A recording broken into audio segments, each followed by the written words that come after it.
Olá, boa tarde. Divórcio, pensão alimentícia, reconhecimento de paternidade são algumas das situações de conflito pautadas na Semana Estadual de Conciliação da Bahia. A iniciativa começa hoje e tem como objetivo dar mais celeridade aos processos. Eu sou Carlos Eduardo Cunha e a iniciativa da Justiça Baiana é um dos destaques do dia. Vamos aos demais.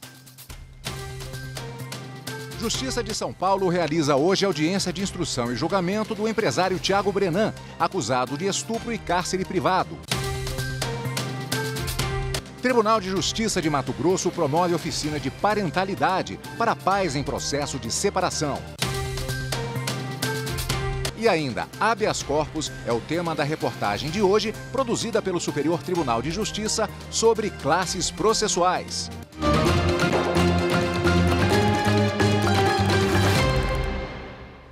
A Justiça de São Paulo retoma nesta segunda-feira a audiência de instrução e julgamento de Thiago Brenan. A etapa de hoje acontece daqui a pouco, 1h30 da tarde, na vara de Porto Feliz, São Paulo.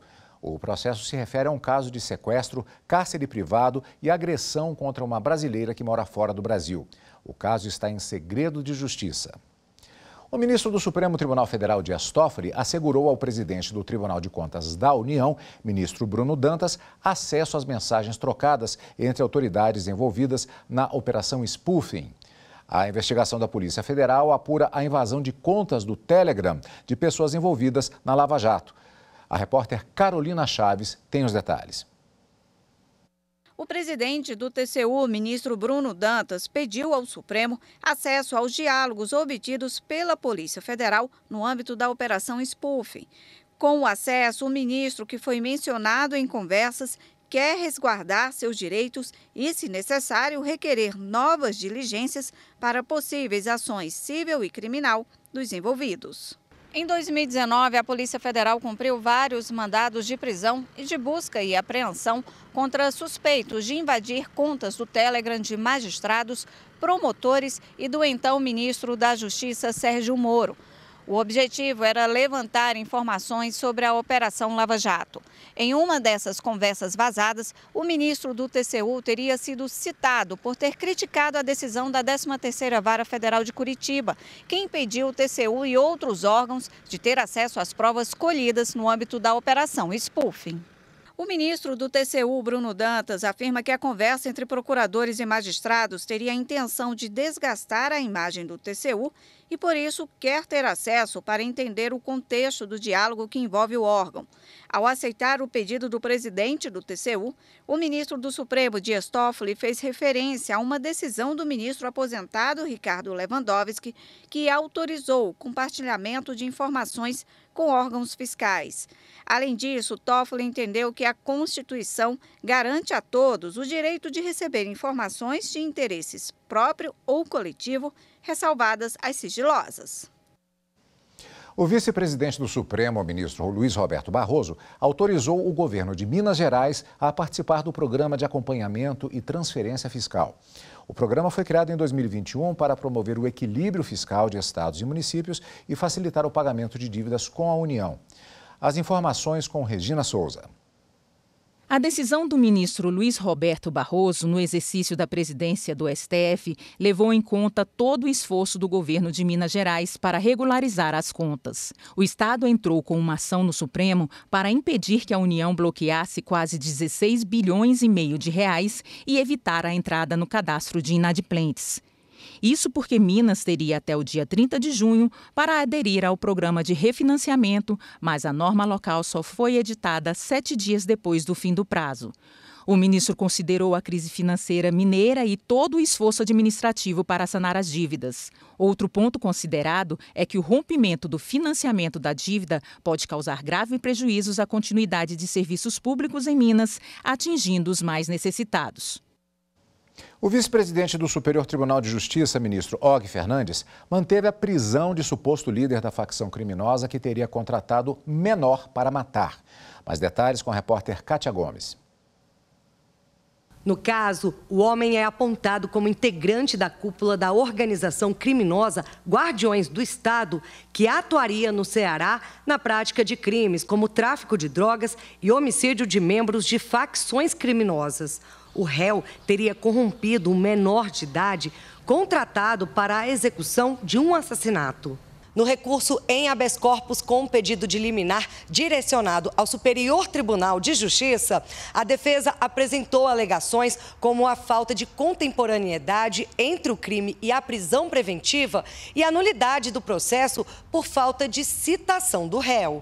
Ao indeferir o pedido de liberdade, o vice-presidente do STJ, ministro Og Fernandes, no exercício da presidência, não constatou ilegalidade flagrante para justificar a concessão da liminar.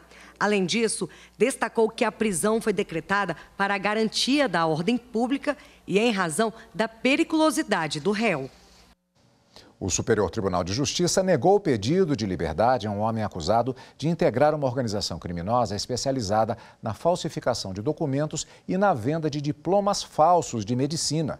Quem traz as informações é o repórter Rafael Porfírio. Investigado pela Operação Catarse, deflagrada pela Polícia Federal, o acusado está preso preventivamente desde junho. As investigações apuraram que dezenas de documentos públicos foram falsificados para permitir a obtenção de registro profissional por pessoas não formadas em medicina.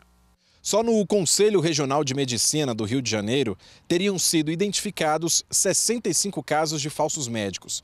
Os investigadores também apuraram grande movimentação financeira entre o acusado e outras pessoas supostamente envolvidas nas fraudes. Após ser indeferida a liminar em habeas corpus no Tribunal Regional Federal da Primeira Região, a defesa reforçou o pedido no Superior Tribunal de Justiça.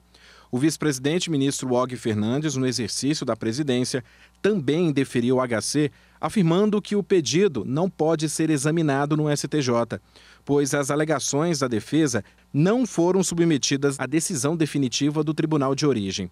O ministro apontou ainda que a ordem de prisão levou em conta evidências de que o investigado seria figura expoente no esquema e também a gravidade dos fatos atribuídos à organização criminosa, que colocam em risco direto a saúde coletiva, em razão da proliferação de pessoas sem qualificação profissional exercendo a medicina. O Ministério Público Federal ajuizou ação civil pública para proibir que colégios militares e cívico-militares imponham padrões estéticos e de comportamento baseados na cultura militar. Pedro Canguçu tem as informações. A ação é para que colégios militares e cívico-militares não imponham restrições estéticas aos alunos, como cabelos, unhas, maquiagem, tatuagem e forma de se vestir, além de se absterem de punir os alunos em virtude da apresentação pessoal. A ação foi proposta pelo MPF do Acre, mas tem efeitos nacionais. Segundo o Ministério Público, a imposição de padrão estético uniforme aos alunos tem impacto negativo desproporcional em indivíduos de grupos minoritários e revela discriminação injustificável diante do atual regime constitucional. Segundo as regras, os colégios militares determinam que cabelos volumosos devem ser usados curtos ou presos, enquanto os cabelos curtos podem ser soltos. Para o MPF, isso representa racismo institucional com as pessoas pretas e pardas com cabelos crespos e cacheados. A ação lembra ainda que a valorização do cabelo afro significa expressão de luta e faz parte da redefinição da identidade negra. O MPF deixou claro que a deliberação do Poder Executivo Federal pela extinção do Programa Nacional das Escolas Cívico-Militares não repercute na ação civil pública, uma vez que o assunto tratado é mais amplo e também abarca o regime das escolas públicas militares, estaduais e federais, sobretudo a respeito das limitações à privacidade e intimidade. A seguir, Tribunal de Justiça da Bahia promove a Semana Estadual de Conciliação. Os detalhes em instantes.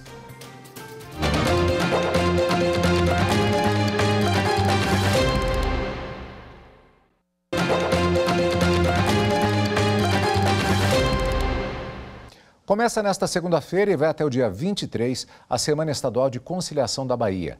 A iniciativa é organizada pelo Núcleo Permanente de Métodos Consensuais de Solução de Conflitos do Tribunal de Justiça do Estado. Veja na reportagem de Daniela Ramalho.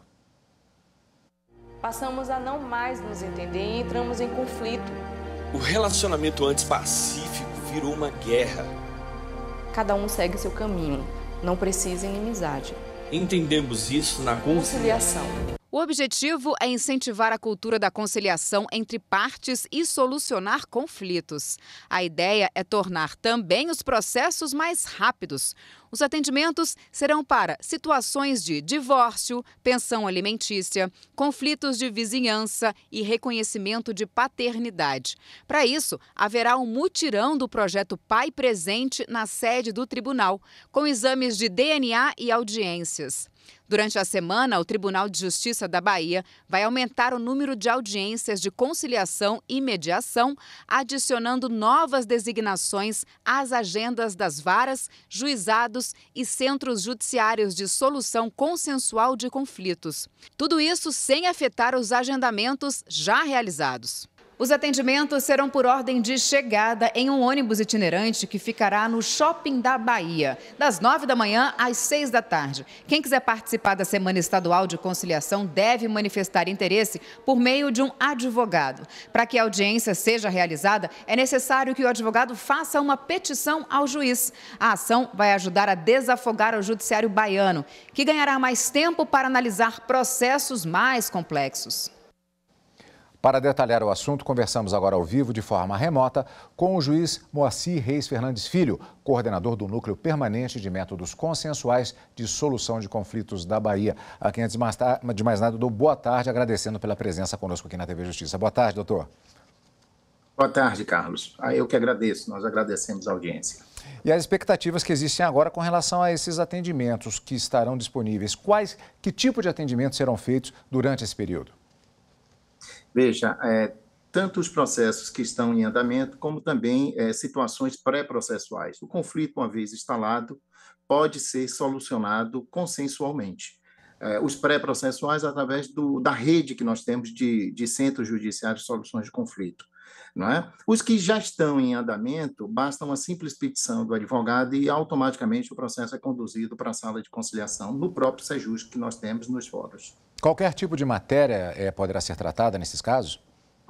Qualquer tipo de matéria, Obviamente, como a reportagem introdutória mostrou, nós temos uma tendência natural, e isso é muito bom, de consolidação da paz no ambiente afetivo, ou seja, temas que envolvem, consequentemente, conflitos relacionados à família. Porém, o grande desafio, e isso afeta não só o Tribunal da Bahia, acredito, todo o país, diz respeito exatamente aos conflitos vinculados ao setor econômico, né? Esse é o grande desafio e que nós, através exatamente de uma ação estruturada, o Tribunal deliberou por 2 semanas. Na verdade, são 2 semanas. Iniciamos essa agora no mês de julho, é a primeira vez que o Tribunal atua no mês de julho, mas já temos programado, através de ato conjunto do Tribunal, da mesa diretora do Tribunal, uma segunda semana que vai anteceder a Semana Nacional. Teremos um ônibus itinerante também desempenhando esse papel. Exato. É o nosso Sejusc itinerante. Na realidade, é uma unidade móvel, ela atende também através de um sistema de apoio à rede de Sejuscs já existente, tanto pré-processuais como processuais. Então, esse Sejusc itinerante, especificamente durante essa semana, vai estar atuando em um shopping aqui na capital e também, não só promovendo as audiências de conciliação de processos em andamento ou de conflitos pré-processuais, mas também atendendo ao nosso programa de Pai Presente. Esse é um programa que está, obviamente, no guarda-chuva do NUPEMEC há muitos anos, é um programa extremamente exitoso de reconhecimento de paternidade. Doutor, como as pessoas que tiverem interesse, estão na expectativa deste atendimento, devem fazer para localizar os locais respectivos para onde devem se deslocar? Muito bem. Como eu disse, 2 caminhos. Você tem um caminho de situações em que já existe um processo e outros que não existe o processo. No ambiente do conflito, temos espraiado uma rede de centros judiciários de soluções de conflito em todo o Estado, e o cidadão se dirige, portanto, ao Sejusc, tanto pré-processual, e existindo o processo, basta uma petição do advogado e o processo será encaminhado para a audiência de conciliação prioritariamente. A Daniela tinha falado também na matéria, mas a gente sempre reforça que o espectador pode não ter percebido isso durante a matéria, durante a entrevista, para que ele possa estar informado, doutor, justamente para que ele possa ter esse atendimento. E a ideia de se dedicar a uma semana de conciliar é para desafogar parte dos processos que estão tramitando no tribunal. Mas a iniciativa de conciliação, ela funciona, na verdade. Já há alguns anos existe esta mentalidade de conciliação, tenta se difundir nisso no país inteiro. O senhor acha, na sua experiência, que tem acompanhado, que isso está sendo cada vez mais uma cultura sendo desenvolvida tanto na justiça quanto entre os jurisdicionados, entre os cidadãos? É o nosso grande desafio, a cultura da paz. A autocomposição, sem dúvida, que é o caminho mais eficaz. Países desenvolvidos nos mostram exatamente que a mediação e a conciliação, como também justiça restaurativa, enfim, todos os métodos autocompositivos são muito mais aprazíveis e de fácil resolução, daí, obviamente, muito mais eficazes. E outra coisa que é muito importante, nós estamos falando de uma solução ganha-ganha. O cidadão ganha com a brevidade de superação, obviamente, de algo que o angustia. O Estado também, sobretudo o judiciário, não é, com a diminuição do seu acervo, nós temos um acervo processual surreal, muito grande. No plano econômico, você retorna, né, a circularidade econômica ao capital. Então, o ganha-ganha. A autocomposição, efetivamente, ela está para ser solidificada. A partir do momento em que o Tribunal da Bahia inicia com as semanas, com essas jornadas, o que o tribunal busca é exatamente consolidar essa mudança de paradigma. Doutor Moacir, numa época de radicalismos, conciliação com certeza é o caminho. Muito obrigado pela participação. Boa sorte, não apenas nestas 2 semanas, como também na continuidade do trabalho durante todo o ano. Muito obrigado. Eu que agradeço penhoradamente a participação e a audiência. Obrigado. E a seguir, Justiça de Mato Grosso promove oficinas de parentalidade para orientar os pais em processo de separação a lidarem com os filhos. As informações em instantes.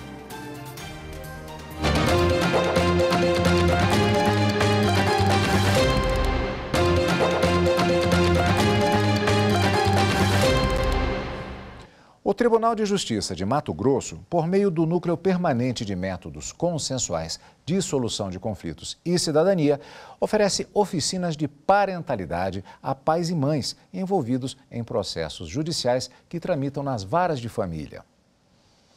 A iniciativa auxilia famílias a criar uma relação saudável junto aos filhos. A reportagem é de Fernanda Fernandes. A perda da perspectiva de um futuro compartilhado e mudanças no cotidiano com o que se estava acostumado são alguns dos reflexos de uma separação conjugal. E para os casais que possuem filhos pequenos, esse cenário é ainda mais difícil, mais desafiador, como no caso do Clóvis. Ele me pergunta por que não deu mais certo. Papai, por que o senhor e a mamãe não ficam juntos? Eu ouço relatos do meu filho, tenho visto em vídeos. Eu coloco para ele que o pai e a mãe não deu mais certo, porque ele tem 6 anos, ele não tem a mentalidade de um adolescente ou de um adulto para a gente poder dialogar diretamente sobre o assunto, né?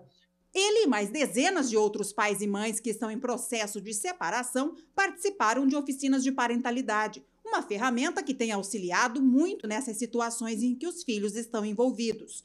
Realizadas pelo Judiciário de Mato Grosso por meio do Núcleo Permanente de Métodos Consensuais de Solução de Conflitos e Cidadania, o NUPEMEC, o objetivo é provocar reflexões sobre condutas e sentimentos para que os casais consigam passar pelo divórcio de forma mais tranquila e como eles devem proceder com o ex-companheiro. Afinal de contas, o fim é somente do relacionamento conjugal. Eles vão continuar como família parental, não mais como família conjugal. Então o pai vai ser pai, mãe vai ser mãe, os avós vão ser os mesmos.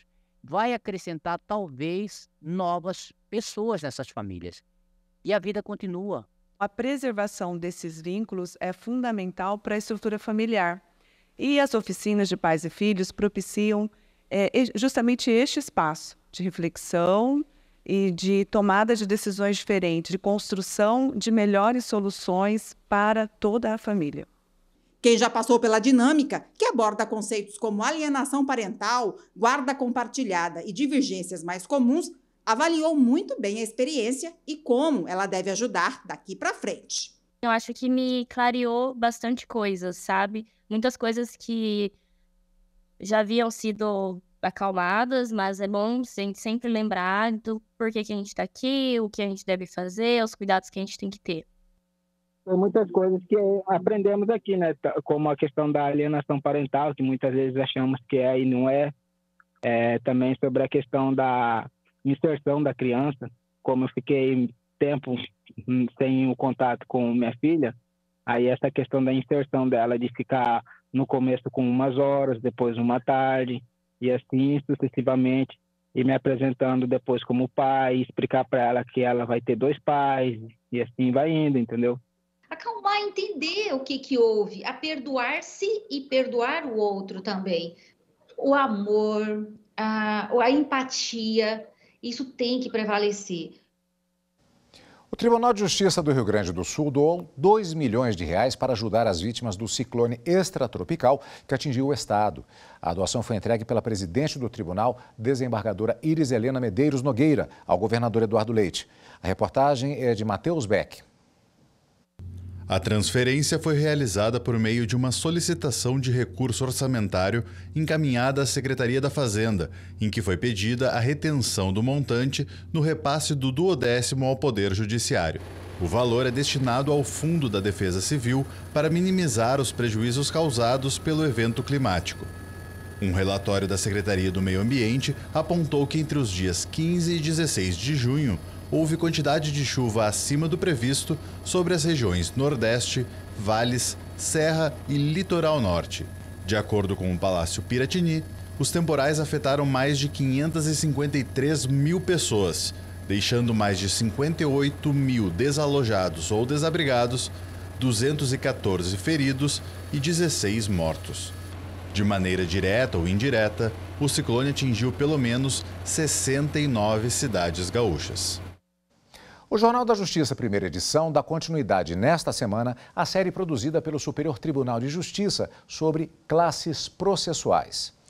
O tema de hoje é habeas corpus. Vamos acompanhar a reportagem de Rafael Porfírio. Um remédio constitucional ou uma ação própria destinada a proteger a liberdade de uma pessoa em caso de ilegalidade ou abuso de poder, seja público ou privado.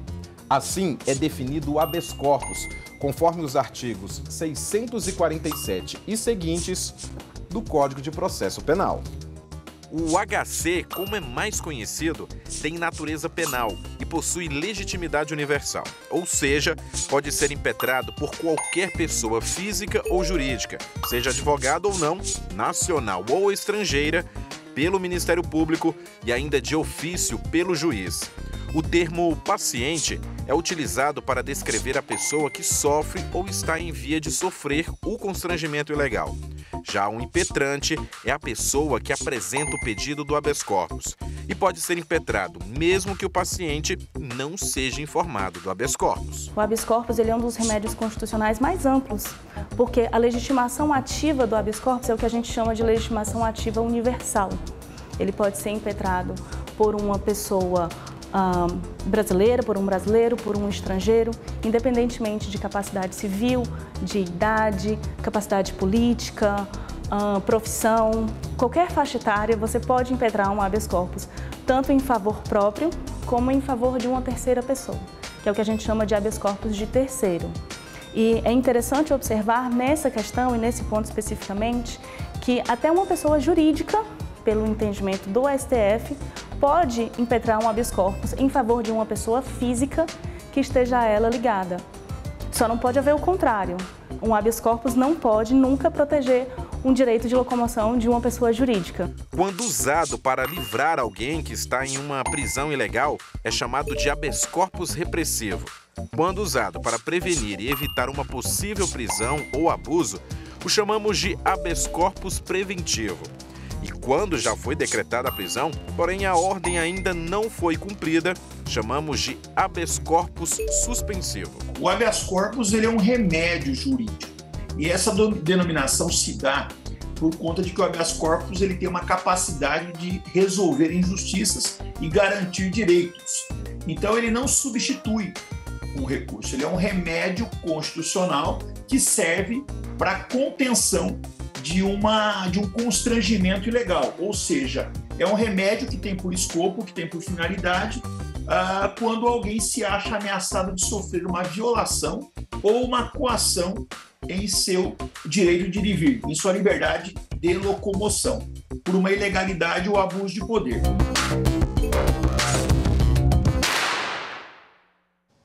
O Jornal da Justiça fica por aqui. Obrigado pela companhia, uma ótima tarde e uma excelente semana para todos nós. Até amanhã, tchau!